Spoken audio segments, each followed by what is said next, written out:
Assalamualaikum Bapak Guru hebat. Perkenalkan, nama saya Nur Azlina Oktavianti dari SMK Negeri 1 Tambusai Utara, Kabupaten Rokan-Hulu, Provinsi Riau. Di SMK, saya mengajar mata pelajaran IPAS, Ilmu Pengetahuan Alam Sosial, untuk kompetensi kejuruan teknik sepeda motor. Pembelajaran vokasional di SMK dalam kurikulum Merdeka merupakan upaya untuk memperkuat keterampilan praktis siswa melalui pendekatan yang lebih fleksibel dan berfokus pada kebutuhan dunia industri dan dunia kerja. Kurikulum Merdeka juga memberikan fleksibilitas bagi guru dan siswa untuk dapat menggali dan mengeksplorasi materi dengan cara yang lebih menyenangkan, bermakna, dan kontekstual. Satu mata pelajaran yang dipelajari siswa di kelas 10 SMK adalah mapel IPAS. Agar terus selaras dengan tuntutan kurikulum Merdeka dan kebutuhan dunia industri, guru juga harus terus belajar dan berbenah. Oleh sebab itu, saya tertarik mengangkat strategi pembelajaran berdiferensiasi pada mata pelajaran IPAS SMK dengan pendekatan STAR, yakni situasi, tantangan, aksi, dan refleksi dalam mengimplementasikan strategi tersebut. Pembelajaran IPAS di kurikulum Merdeka merupakan mata pelajaran gabungan dari IPA dan IPS yang sebelumnya terpisah.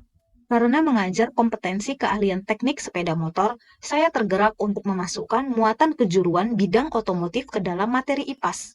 Hal ini dikarenakan pada buku pelajaran yang tersedia hanya mengulik materi IPAS secara umum. Selama menjadi guru, saya menyadari bahwa setiap siswa berasal dari latar belakang yang beragam, sehingga mereka memiliki perbedaan baik dari segi motivasi, minat, gaya belajar, hingga kesiapan saat menerima materi di dalam kelas.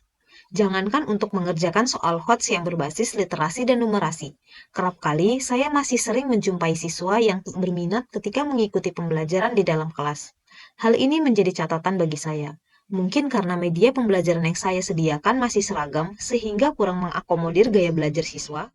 Oleh karena itu, saya tertarik untuk mengimplementasikan SPIDI, strategi pembelajaran IPAS berdiferensiasi untuk meningkatkan hasil belajar siswa. Pembelajaran berdiferensiasi adalah pembelajaran yang mengakomodir perbedaan pada setiap individu siswa. Pembelajaran ini mempertimbangkan gaya belajar, minat belajar, serta kesiapan belajar siswa. Pada pembelajaran diferensiasi, ada 4 elemen yang dapat dipilih oleh guru. Yang pertama, diferensiasi konten. Yang kedua, diferensiasi proses. Yang ketiga, diferensiasi produk. Dan yang keempat, diferensiasi lingkungan belajar. Diferensiasi konten didasarkan pada kesiapan belajar, minat, dan profil belajar peserta didik, sehingga perlu adanya pemetaan yang harus dilakukan sebelum pembelajaran dimulai, salah satunya dalam bentuk asesmen diagnostik. Sebelum melakukan pembelajaran berdiferensiasi, terlebih dahulu saya melakukan asesmen diagnostik untuk mengetahui pemahaman siswa terhadap materi yang akan dipelajari dan gaya belajar siswa. Asesmen ini dilakukan pada pembelajaran sebelumnya. Setelah mendapat hasil penilaian asesmen diagnostik, saya akan melakukan pembelajaran berdiferensiasi dengan mempertimbangkan dua hal, yakni gaya belajar siswa dan kesiapan belajar siswa. Untuk kesiapan belajar siswa, saya mengelompokkan menjadi 3 kelompok, yakni siswa yang sudah paham materi sebanyak 7 orang, siswa yang cukup paham ada 6 orang, dan sisanya 5 orang siswa terkategori kurang paham dengan materi yang akan dipelajari. Selain itu, dilakukan pula pemetaan terhadap gaya belajar siswa. Hasilnya, 8 orang siswa memiliki gaya belajar audio dan visual, serta 4 orang siswa memiliki gaya belajar kinestetik. Dengan mempertimbangkan asesmen kesiapan belajar siswa dan gaya belajarnya, maka dibentuk 5 kelompok dengan persebaran komposisi siswa sebagaimana yang tertera pada video. Jenis pembelajaran berdiferensiasi selanjutnya adalah diferensiasi proses. Pada pembelajaran berdiferensiasi proses, guru memberikan wewenang untuk siswa memilih proses belajarnya, yakni secara individu, diskusi dalam kelompok kecil maupun dalam kelompok besar. Pada pembelajaran SPIDI, saya memulai pembelajaran dengan kegiatan apersepsi melalui tanya jawab di kelompok besar kelas.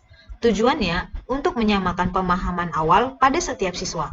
Di sini, saya menanyakan gambar terkait perubahan yang sering siswa temui dalam kehidupan sehari-hari. Yang paling atas, besi berkarat. Terus yang kedua, oke, yang ketiga, es batu.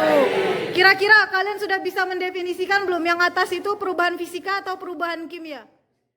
Setelah itu, saya menyampaikan hasil asesmen gaya belajar kepada siswa yang menjadi dasar pembentukan kelompok berdiferensiasi hari ini. Saya memberikan arahan kepada setiap kelompok tentang kegiatan yang akan mereka lakukan di dalam kelompok kecilnya, dengan berpedoman pada LKS yang sudah diberikan. Untuk kelompok visual, selain memberikan LKS, saya juga menyiapkan flashcard yang berisi gambar, ciri, dan aplikasi perubahan kimia dan perubahan fisika dalam kehidupan sehari-hari. Sementara untuk kelompok auditori, LKS yang diberikan kepada siswa dilengkapi QR Code yang terhubung ke rekaman video pembelajaran yang menjadi panduan bagi mereka untuk menjawab soal-soal yang ada di LKS. Sementara untuk kelompok kinestetik, saya memberikan peralatan praktikum sederhana terkait perubahan kimia dan perubahan fisika, serta LKS yang berisi format laporan pengamatan terhadap hasil percobaan yang mereka lakukan. Diferensiasi yang terakhir dilakukan pada pembelajaran ini adalah diferensiasi produk. Pada elemen diferensiasi produk, siswa diberi kebebasan untuk memilih proyek yang akan dikumpulkan setelah melakukan diskusi di dalam kelompoknya. Misalnya, pada kelompok visual, siswa memilih untuk menampilkan hasil diskusi dalam bentuk mind map. Sementara untuk kelompok audio, siswa menunjukkan hasil wawancara guru produktif terkait penerapan perubahan kimia dan perubahan fisika dalam dunia otomotif. Terakhir, kelompok kinestetik.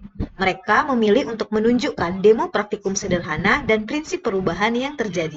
Di akhir kegiatan pembelajaran, untuk menyamakan pemahaman siswa terhadap pembelajaran yang telah berlangsung, saya menanyakan tentang materi perubahan kimia dan perubahan fisika yang telah siswa diskusikan tadi bersama kelompoknya.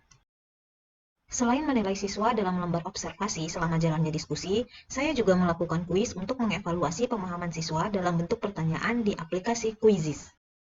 Sebagai output, siswa mengalami peningkatan nilai hasil belajar jika dibandingkan antara nilai pretest dan posttest.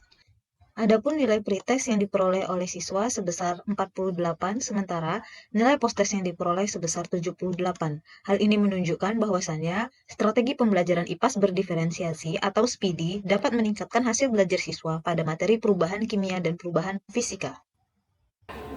Menurut saya pembelajaran yang kemarin yang saya pelajari, saya seru dengan bermain map. Kenapa seru? Karena saya bisa mengetik, melihat-lihat gambarnya. Pelajaran kemarin sangat menyenangkan karena ada berbagai macam soal yang ada di LKS. Dan mewawancarai dengan guru produktif. Setelah kami mewawancarai, kami memahami manfaat IPAS dalam dunia otomotif. Melalui implementasi SPIDI, strategi pembelajaran IPAS berdiferensiasi, saya berharap setiap siswa dapat merasa terfasilitasi untuk mendapatkan pengalaman belajar yang sesuai dengan kebutuhannya. Ingat, setiap individu memiliki cara belajar yang unik serta berbeda, sesuai dengan bakat, minat, dan kemampuannya. Spasi pengalan, hendak ada acara.